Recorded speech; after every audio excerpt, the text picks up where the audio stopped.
ভারত, পাকিস্তান এবং বাংলাদেশ এই সম্পর্ক ক্রমশ কিন্তু জটিল থেকে জটিলতর হতে যাচ্ছে। পাকিস্তানের আশ্রয়ে পালিত উগ্রপন্থীদের দ্বারা কাশ্মীরে যে আক্রমণ হয়েছিল তার প্রতিবাদে এবং তার রিয়াকশন ভারত দেখিয়েছিল তার অপারেশন সিন্দুর করে। আর তাতেই পাকিস্তানের ঘুম হারাম হয়ে গেছে। পাকিস্তানের তো একেবারে 5টি বিমানকে ধ্বংস করে দিয়েছে ভারতবর্ষ। পাকিস্তান যেটা কল্পনা করতে পারেনি, সেইভাবে পাকিস্তানের ভিতরে আঘাত করতে পারে ভারত, সেটা পাকিস্তান কল্পনাও করতে পারেনি, সেটা ভারত করে দেখিয়েছে। এবং ভারত সরকারের পক্ষ থেকে দাবি করা হচ্ছে যে অপারেশন সিন্দুর বন্ধ হয়নি, শুধু পজ করা হয়েছে মাত্র, মানে থামিয়ে রাখা হয়েছে, ব্রেক দেওয়া হয়েছে। আর এদিকে বাংলাদেশ যে কিনা পাকিস্তানের প্রতি তাদের যে প্রেম, তাদের যে ভালোবাসা, সেটা এখন উথলে পড়ছে। সেই বাংলাদেশ এখন পাকিস্তানের পক্ষ নিয়েছে। সেটা আর এখন রাগ ঢাকের কিচ্ছু নেই। ভারত সরকার কিন্তু প্রতিটা বিষয়ে কার কি বক্তব্য এবং কে কোন ধরনের স্টেপ নিচ্ছে সেগুলো কিন্তু সতর্ক দৃষ্টি অবলম্বন করছে, সতর্কভাবে রয়েছে ভারত সরকার। বাংলাদেশ ভারতের প্রতিবেশী দেশ, ভারতের দীর্ঘদিনের সুসম্পর্ক, বাংলাদেশের ভারতের মধ্যে একটা দীর্ঘদিনের যে আত্মীয়তার সম্পর্ক সেটা বিদ্যমান ছিল।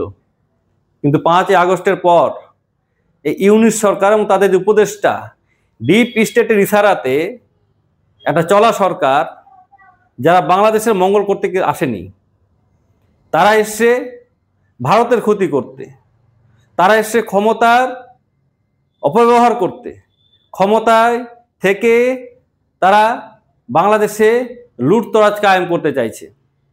আর এখনো পর্যন্ত তাদের যে অবস্থান সেটা বাংলাদেশের পক্ষে কিন্তু সুখকর নয়, সেটা বাংলাদেশের জনগণও কিন্তু হারে হারে টের পাচ্ছে। এবার এই যে অপারেশন সিন্দুরের পরে পাকিস্তানের যে মনোভাব, তারা তো হেরে গেছে, তারা তো জানে, তারা এমনি প্রচার করছে তারা জিতে গেছে নাকি, কিন্তু তারা যে হেরেছে সেটা তারা জানে। তার জন্য তারা এখন তার বদলা নেওয়ার জন্য তারা অস্থির হয়ে রয়েছে। আর তার জন্য বিভিন্ন রকম স্টেটমেন্ট আসছে। কিরকম? পাকিস্তানের একজন অবসরপ্রাপ্ত সেনাপ্রধান কামরান সাহা, জেনারেল কামরান সাহা, যিনি পাকিস্তানের RRF র্যাপিড রিয়াকশন ফোর্সের একজন অধিকর্তা ছিলেন, দায়িত্বপ্রাপ্ত একজন জেনারেল ছিলেন, তিনি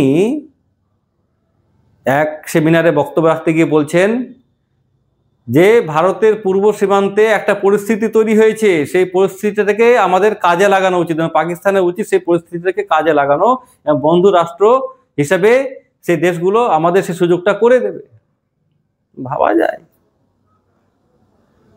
ভাবা যায় যে পাকিস্তান বাংলাদেশে দমন পীড়ন চালিয়েছে, ভাষা আন্দোলনের দমন পীড়ন চালিয়েছে, সেই পাকিস্তান এখন বাংলাদেশের মিত্র রাষ্ট্রে পরিণত হয়েছে।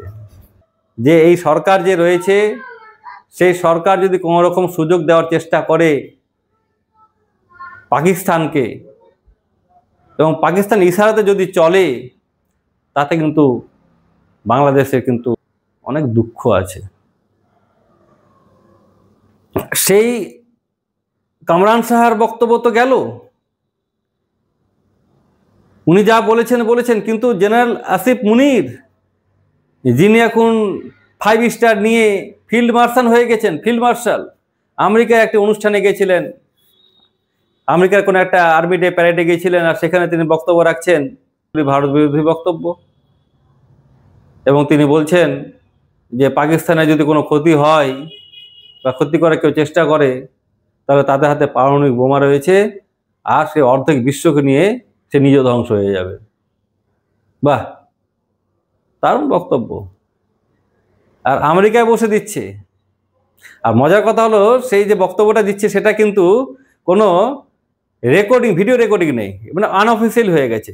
যেখানে তিনি বক্তব্য দিতে যাচ্ছিলেন, যে হাউসে বা যে হলে, যারাই গেছিলেন তারাই কিন্তু তাদের সমস্ত কিন্তু মোবাইল ফোন বা যা গ্যাজেট ছিল যেগুলো দিয়ে রেকর্ডিং করতে পারে সেগুলো সব কিন্তু নিয়ে নেওয়া হয়েছে। কিন্তু সেখানে ছিলেন একজন ইসরায়েলি, যতটুকু বিশেষজ্ঞরা বলছেন, যা সেখান থেকে শুনতে পাওয়া যাচ্ছে, একজন ইসরায়েলি ছিলেন। আর ইসরায়েলি কিন্তু সেটা বাইরে এসে বলেন এরকম ব্যাপার। ভারত সরকার, সেনাবাহিনীও তৎক্ষণাৎ প্রতিক্রিয়া দিয়েছে যে এরকম চেষ্টা করা হলে বা এরকম কোনো কিছু ভাবনা যদি পাকিস্তানে থাকে, সেটা পাকিস্তানের জন্য কিন্তু খুব বিপজ্জনক হবে। তো পাকিস্তান কিন্তু আগামী দিনে একটা বড় কিছু করার ষড়যন্ত্র করছে বলে বিভিন্ন বিশ্লেষক এবং গোয়েন্দারা অনুমান করছে। আর বাংলাদেশকে নিয়ে এই ষড়যন্ত্র করার একটা পরিকল্পনা রয়েছে বলে এটা বিভিন্ন বিশ্লেষকদের মতামত থেকে উঠে আসছে। এবং ভারতকে অস্থির করার যে পরিকল্পনা বাংলাদেশ পাকিস্তানকে সাথে নিয়ে বা পাকিস্তান বাংলাদেশকে সাথে নিয়ে যে করছে, এটা প্রায় সকলের কাছে স্পষ্ট হয়ে গেছে। তো বাংলাদেশ যদি এরকম কোনো চিন্তাভাবনা নিয়ে থাকে বা এরকম কোনো যদি ফাঁদে বা ট্র্যাপে যদি পড়ে পাকিস্তানের বা অন্য কোনো যে কোনো দেশে, যেটাতে ভারতের ক্ষতি করার চেষ্টা করে, তাতে কিন্তু বাংলাদেশের কিন্তু সমূহ বিপদ আছে। এবার যুদ্ধ হলে কিন্তু বা এবার ভারতের উপরে বাংলাদেশের পক্ষ থেকে বা বাংলাদেশ কোনো দেশের ইশারাতে যদি ভারতের উপরে আক্রমণ করে, তাহলে বাংলাদেশ কিন্তু অনেক খণ্ডে বিভক্ত হয়ে যেতে পারে। তারা যে chicken corridor, Siliguri corridor chicken neck করছিলেন না, সেই চিকেন নেকটা একসময় না মানে এলিফ্যান্টের বডি হয়ে যায়। আপনারা সজাগ থাকুন, সচেতন থাকুন। যে ধরনের সরকার, একটা দেশ বিরোধী সরকার, আপনাদের দেশ বিরোধী সরকার আমাদের দেশের বিরুদ্ধে কি করবে দেখুন। আমাদের দেশের বিরুদ্ধে বাংলাদেশ কি করতে পারে আপনারাই ভাবুন। আপনারা একটু ভেবে দেখুন যে এই সরকার আসার পরে 5ই আগস্টে আসার পর থেকে আপনাদের কি উন্নয়ন করেছে, আপনাদের কি ডেভেলপমেন্ট করেছে এই সরকার। উপদেষ্টা নিজের পকেট ভরেছে, ইউনূস নিজের ক্ষমতায় টিকে থাকার জন্য একটা যুদ্ধ লাগানোর পরিস্থিতি খুঁজছে, যে যুদ্ধ লেগে গেলে আগামীতে ইলেকশন রয়েছে বাংলাদেশে, সেই ইলেকশনটা বানচাল হয়ে যাবে, আর যুদ্ধ পরিস্থিতি তৈরি হলে সে আর কিছুদিন ক্ষমতায় থাকতে পারবে। কিন্তু সার্বিক ক্ষতি হবে কিন্তু বাংলাদেশের, সার্বিক ক্ষতি হবে কিন্তু বাংলাদেশের জনগণের। এই সরকারকে আর বেশি সময় দিলে ক্ষতি কিন্তু বাংলাদেশের হবে। যেমন ভারতের কিন্তু কিছুই করতে পারবে না বাংলাদেশ পাকিস্তান মিলে ভারতের কিন্তু কোনো কিছুই করতে পারবে না। হয়তো ভারতের ক্ষতি হবে, যুদ্ধ হলে তো ক্ষতি হতেই পারে, হবে, কিন্তু দুটো দেশের কিন্তু অস্তিত্ব নিয়ে প্রশ্নচিহ্ন থেকে যাবে। বাকি দর্শক বন্ধু যারা ভিডিওটি দেখছেন, এ বিষয়ে ভারতের কি করা উচিত বা ভারতের কি পদক্ষেপ নেওয়া উচিত এই মুহূর্তে, যেটা ভারত সরকার হয়তো নিচ্ছেও, কি নেওয়া উচিত, আরও কি নেওয়া উচিত সদর্থক পদক্ষেপ। বাংলাদেশের সঙ্গে বা পাকিস্তানের সঙ্গে ভারতের আগামী দিনের নীতি কেমন হওয়া উচিত, বিশেষ করে বাংলাদেশের সঙ্গে ভারতের আগামী দিনের নীতি কেমন হওয়া উচিত, সে বিষয়ে আপনারা কমেন্ট করবেন। কমেন্ট বক্সে অবশ্যই আপনাদের মতামত জানাবেন, আর অবশ্যই লাইক করবেন আর সাবস্ক্রাইব করতে ভুলবেন না। অবশ্যই সাবস্ক্রাইব করুন আর সাথে থাকুন জেড পয়েন্ট গ্লোবালে। জয় হিন্দ, বন্দে মাতারাম, ভারত মাতা কি জয়।